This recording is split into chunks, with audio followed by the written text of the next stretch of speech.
What's up, guys? Today we're looking at a game that Kurt sent in. He's a patron. And by the way, if you want your games analyzed like this, check out Patreon. The link's below. But he's rated 982 on chess.com, and he was specifically asking about how to improve at the opening and the middle game phase. So we're going to talk specifically about that and look at this game. And there's some interesting learning moments. So let's go ahead and take a look at that. Before we do, I just wanted to ask you guys if you notice anything different about the background. If so, feel free to comment below. Some of you already have. And yeah, I'm just curious how many people actually noticed that. Anyway, having said that, let's go ahead and take a look at this game. All right, so here we go. Kurt is white. E4, C6, knight of 3. Okay, so this is a Caro-Kann. Bishop D3. Yeah, so this is the first moment in the game where I want to talk about. Most people, I think, even at the lower levels, understand that the point of the opening phase is to control the center as best you can and develop all of your pieces. The sort of next part of that you want to be thinking about is when you develop your pieces, you want to develop them to the best square possible. Okay, so if we go to this position here, is bishop d3 developing this bishop? Yeah, absolutely, it is. And so it's not a bad move. But the next question is it developing that bishop to the best square possible? And I would argue, no, it's not. And here's why. And this is actually pretty common.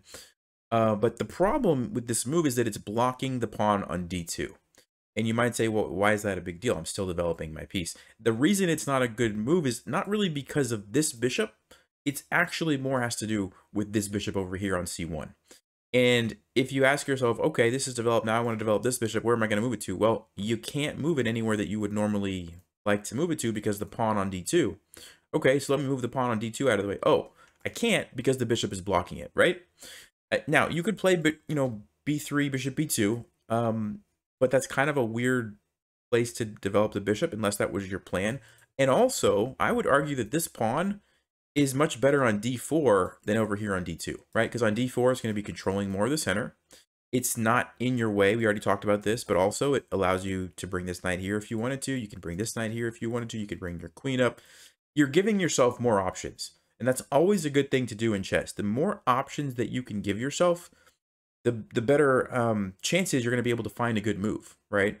And so I really don't like bishop d3 because of that. Now, in the game, it turned out fine because black captured. He was able to recapture and then could play d4 later. It didn't really cause a problem. But if black had said, you know what, I'm going to do something else, maybe played e6 or knight f6 or develop something and just left this here, I'm not sure how Kurt was planning on developing this bishop, but it would have been more difficult. Now, of course, you could move the bishop and then do d4 and then move it, but then you're just wasting time, right? So in this position, I think knight c3 is a much better move. This is actually one of the main lines that you can play against the Caro-Kann. It's called the two knights attack, where you bring both of your knights out. And basically, you're kind of just waiting a little bit before you develop this bishop. You're going to see what black does. So sometimes they take you, in which case you can put your bishop on c4 now, or you can play d4, bishop d3. Sometimes they don't take you and the game goes in a different direction. They might play knight f6 and then you can decide to play d4 and then bishop d3. Or you can trade and play bishop e2. The point is you want to try to get all of your pieces on the best squares possible, and you can't really do that if this pawn is going to be stuck, blocking your bishop. All right, so that was a lot to say about this, but I think it's really important. I see this a lot at the lower level, and it's really a bad habit blocking your E and D pawns with your bishops. All right, so try not to do that. Let's move on with the game. So in this case, it worked out fine because black did capture and the bishop ended up e4. Okay, so this is a great move, developing and defending. I like that a lot. Castling, perfect. He's getting out of the center right away, and the rook is ready to, get involved if it needs to at any moment. c5, not a good move because of the tempo here that black is losing, right? Black just spent a move putting the bishop there, and now they have to move it. Otherwise, they're just going to lose their bishop. So this is a fantastic move. We talked about it before, right? This bishop needs to get out, and the pawn was blocking it. He's not only freeing the bishop, also doing it with tempo, controlling the center. Fantastic. And all of a sudden, after this, white is developed, white is castled, and black is still behind, right? And so this is great. This is absolutely great. Castles. All right. I think at this moment in the game, a lot of people start to have the question in their mind of like, okay, I've castled, pieces are developed, I don't really know what to do. And I think we see some of that here because now Kurt started to move these pieces around that he had already moved, right? And there's nothing wrong with that.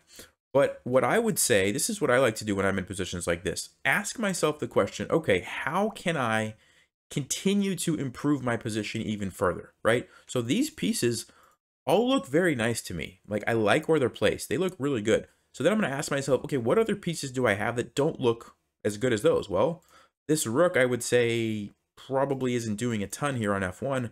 This rook probably isn't doing a ton on a1. So I'm going to play the move rook e1, or maybe I'm going to bring my queen up and play rook d1 and put my rooks here and my queen somewhere. And then I feel like I've improved my position a little bit, right? So not that this is a bad move. Actually, I think Stockfish, for whatever reason, actually likes this move. I think it's because you're saving the bishop pair. But from a human standpoint, I think rook e1 or queen d2 or queen e2 followed by rook d1 would make a lot of sense, right? Just get all the pieces involved because you still have ways to improve your position besides, moving these guys around. So that's what I would recommend there. And of course, by the way, I should mention, you should always be looking for tactics while you're doing this, right? Like if black had, for whatever reason, hung a piece somewhere, like they had randomly played g5 and you could just take it or something, or they had, I don't know, captured here. Of course, you're not going to develop, at that point, you're going to just take the free pieces, right? But in this example, black's position doesn't really have any weaknesses that you can attack right away. So that's when I'm going to default to the sort of the next step of, all right, how can I improve my position further? And I'm going to focus on these pieces. Okay, so bishop d3 was played, rook e8, bishop d5. Again, I would like to see rook e1. Now, this move actually sets a trap. And if that's what Kurt was going for, I understand that. But he's leaving the pawn on d4 undefended. It's only defended by the knight, but it's a very sneaky move. And actually, if you guys want to pause, this is a good question that you can answer. Why can black not get away with winning the pawn? What does white have if black tries to win the pawn? So bishop takes, knight takes, queen takes. What is white's follow-up going to be? Well, you're going to get to see what happened in the game because that's what black played. Takes, takes, takes. And now Kurt played the really nice move, bishop takes h7 check. So I guess maybe he was setting that up, and it was a clever little trick, and black, failed to realize the discovered check. So that was a nice trick, and ended up winning the queen. So it turned out okay. I still think getting the rooks involved right away would have, been what I would have done, but hey, can't complain about that. And now this is a great move. Okay, I think a lot of people in this position would be like, oh, I'm up a queen. Let me start using my queen and go attack things. And Kurt says, no, I'm going to get this piece over here that's not doing anything and put it on the only open file in the game. Great move. I really like that move. All right, bishop d7, queen h4. Okay. I would have considered rook e1 and f4. This is actually, normally you have to be careful playing a move like f4 because of this diagonal. But in this position, why is it not a big deal? Well, it's because the dark squared bishop that would normally be a threat is not on the board anymore. And the queen, which would also normally be a threat, is not on the board. So there's no pieces that black has that can move diagonally. So this is totally safe move to play. And Kurt is doing it with tempo, and he's getting his rook involved this way. So very good idea. I really like, what was happening here. Okay, so we get a trade. The rook comes over. c5, queen h6. So this is very good. Going for checkmate. I like it. Could have taken here. Probably would have been a little bit better because you're still going for checkmate and you're taking a pawn and you're getting rid of the defender of the knight, because of the pin. That would have been slightly better, but okay. Queen h6, still a good move.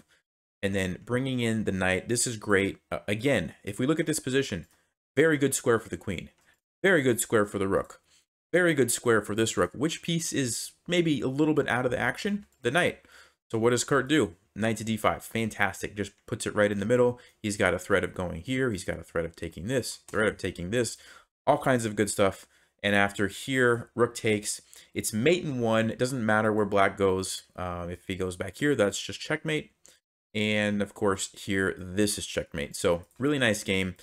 The only complaint that I really have is that bishop d3 move. That's the biggest thing. Other than that, great game by Kurt. So just to recap, try not to block these D and E pawns early in the game because you need to be moving those forward, or at least have the option to move them forward so that you can get both bishops out. You don't want to just get one, you need to get both bishops out. So that's really my only complaint. Other than that, I think it was a great game, and you know, you saw how it ended. So thank you, Kurt, for sending that in. I hope you guys learned something from that. And like I said, if you want to have your games analyzed, check out Patreon below.